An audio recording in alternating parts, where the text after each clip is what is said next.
Nga historitë më të çuditshme që po dëgjoj këtu në Katmandu është historia e Kumarit. Është një vajzë e vogël që merret nga mosha 2 vjeç dhe vendoset në këtë pallat, i cili ka qenë manastir në kohën kur është ndërtuar, dhe Kumari jeton pa prindrit e saj, nën kujdes të jashtëzakonshëm dhe del vetëm disa herë në vit në publik, në për festat të caktuara të tyre dhe jeton këtu deri në moshën e pubertetit ose kur vritet dhe i del gjaku për herë të parë.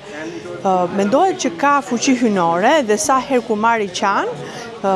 në Nepal ndodh diçka e jashtëzakonshme.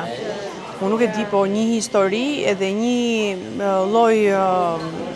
tregimi që të duket gati e pamundur dhe vjen këtu në këtë godinë dhe Kumari del vetëm një herë në orë për të përshëndetur vizitorët dhe del tek ajo dritarja në mes.